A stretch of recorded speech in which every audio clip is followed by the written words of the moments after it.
Opa, e aí, beleza? Tudo bem? Vamos começar mais um vídeo. Vamos falar sobre Konstantinówka ou Konstantinivka, né? Usar mais o termo Konstantinivka aqui por conta do mapa em si aparecer, mas normalmente os russos utilizam também na versão Konstantinovka, né? E às vezes troca o O pelo I. Enfim, dito isto, por que que tem sido uma cidade tão importante para os ucranianos e tão importante para os russos atacarem ela?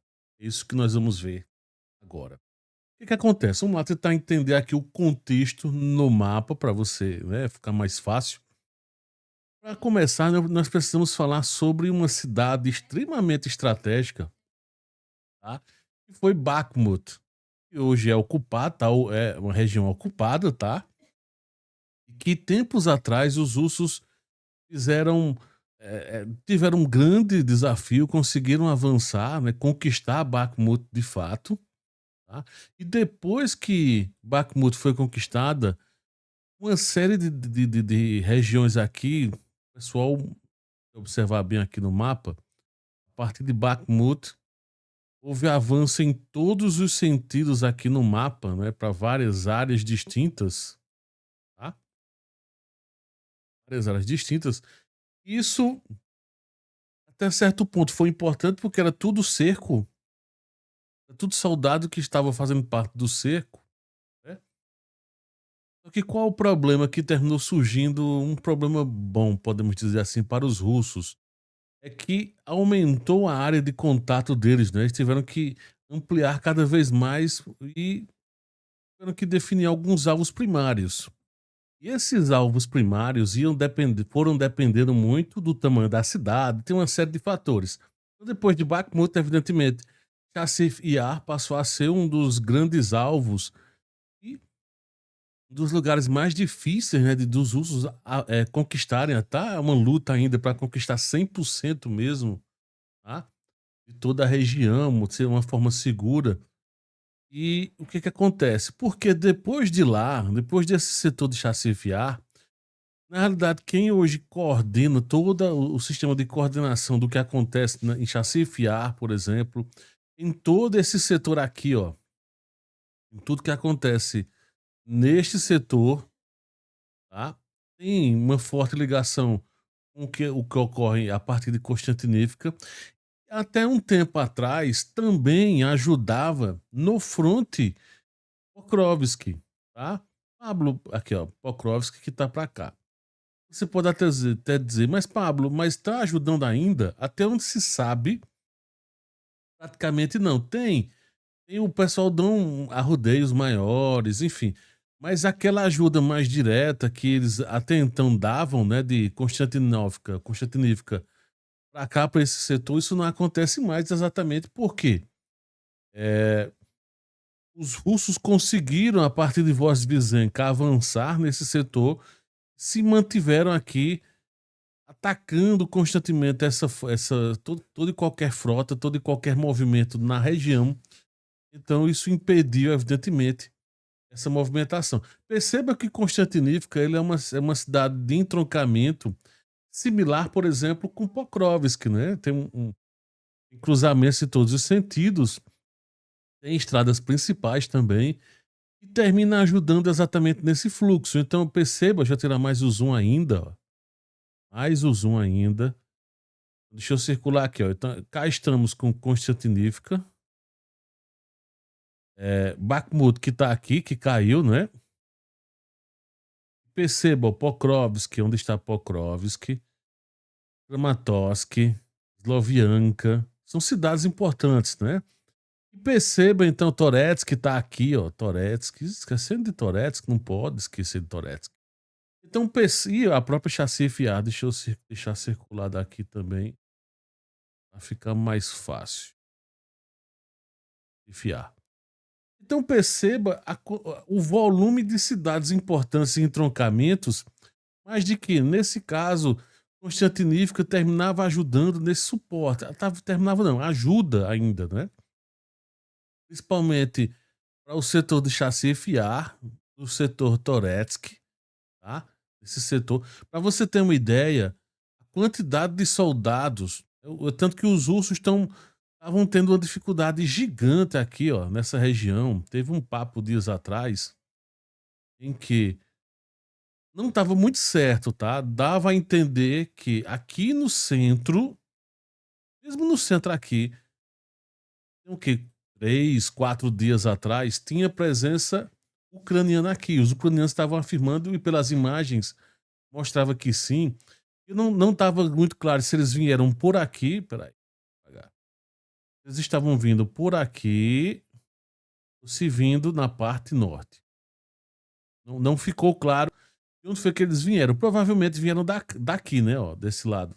Eu até trouxe um vídeo, eu não entender que estava vindo daqui, mas não. Então provavelmente veio desse setor aqui. Foram expulsos já, evidentemente, tá? Mas só para deixar claro. E de onde é que vinha esse grande reforço, esse volume? Vinha exatamente de tudo que estava ocorrendo aqui em Constantinífica, tá? O suporte, o apoio veio de Constantinífica.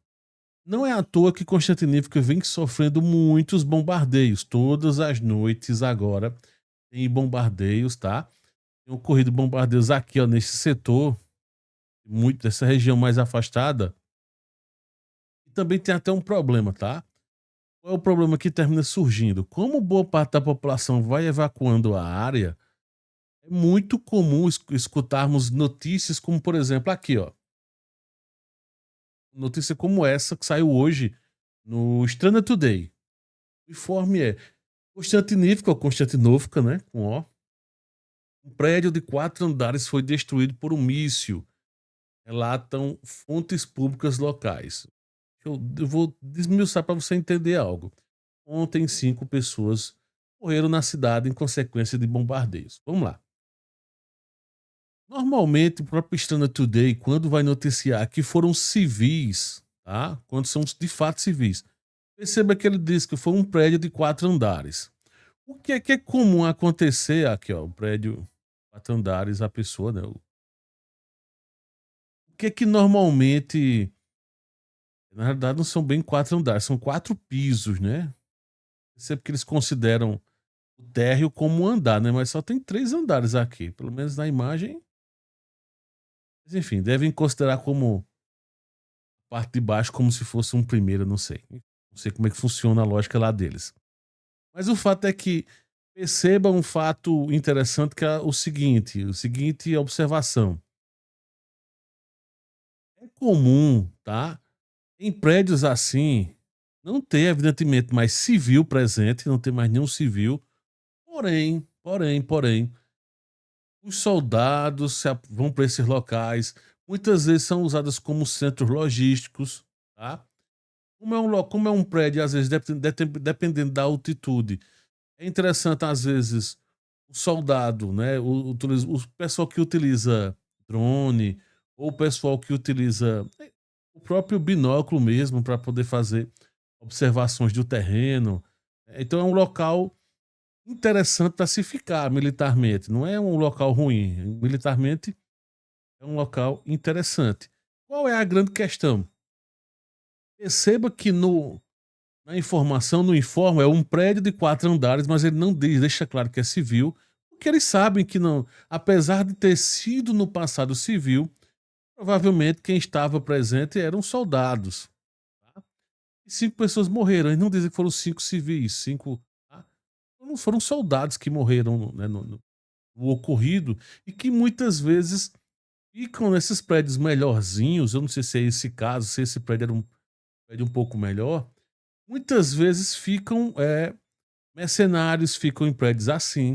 O pessoal que é ligado indiretamente, né, os chamados conselheiros, entre aspas, da OTAN, também ficam no local um pouquinho melhor. Não sei, eu estou aqui na conjectura, eu não estou dizendo que foi, tá? Só estou comentando que normalmente acontece isso.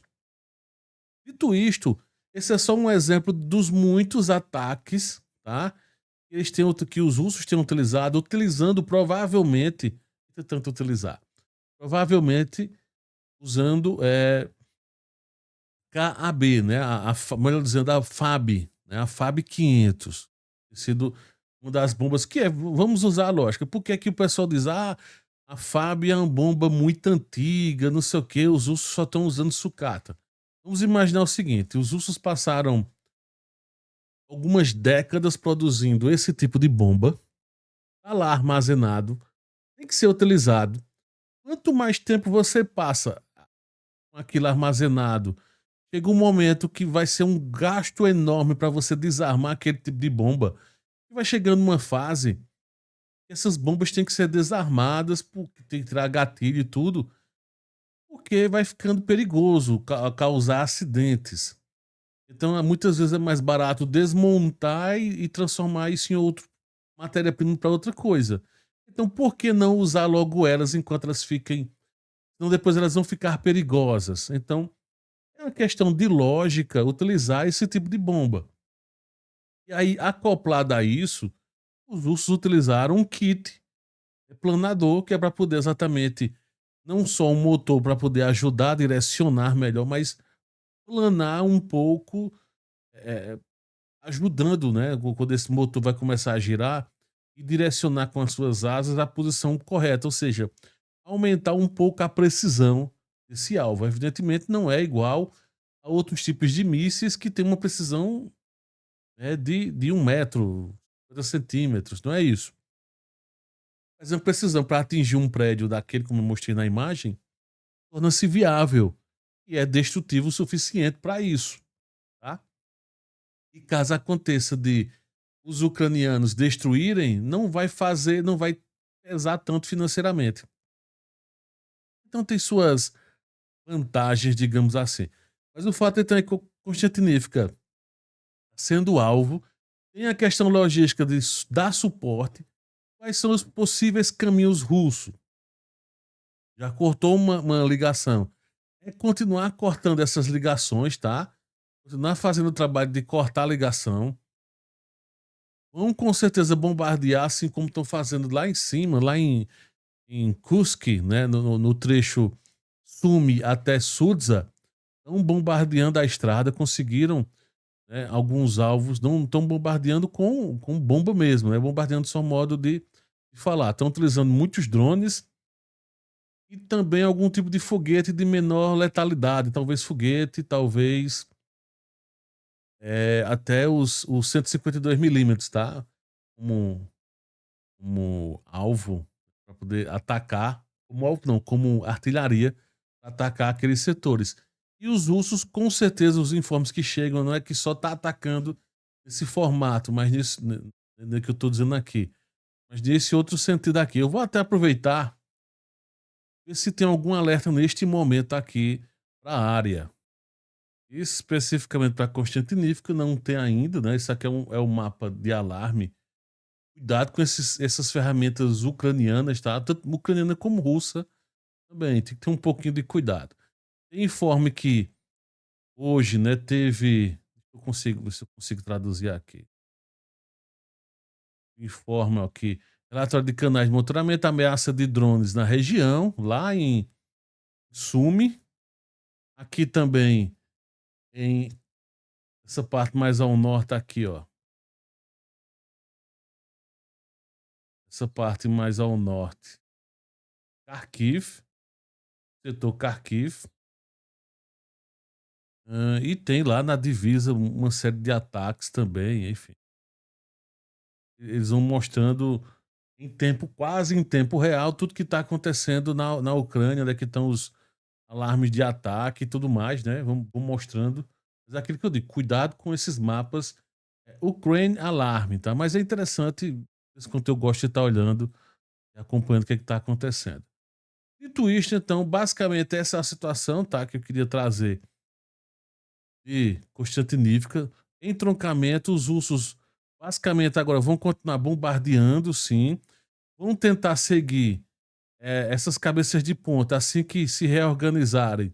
Vão continuar a avançar a partir de Chassifiar e Toretsky, sim, provavelmente, tá?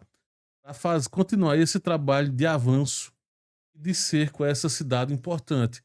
Mas antes eles vão provavelmente fazer esses trabalhos aqui, ó, cortar a ligação aqui. O máximo de ligação possível que eles conseguirem cortar, vão tentar fazer esse trabalho primeiro, né, estrangulando.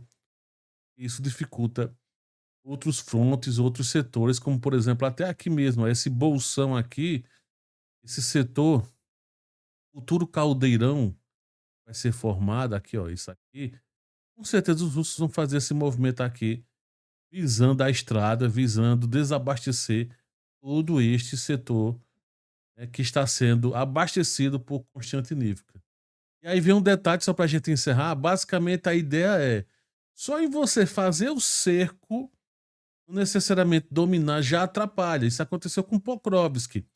Pokrovski, um grande sistema logístico, e só em fazer essa pressão, esse movimento, fez com que Pokrovski tivesse todo o sistema logístico que tinha aqui em Pokrovski, teve que ser reformulado e enviado para outros setores por conta exatamente disso, tá?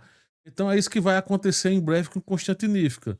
Muitos bombardeios, avanço, ataque de MLRS, ataque com obuseiros no setor, vai terminar inviabilizando para os ucranianos e tendo que recuar mais.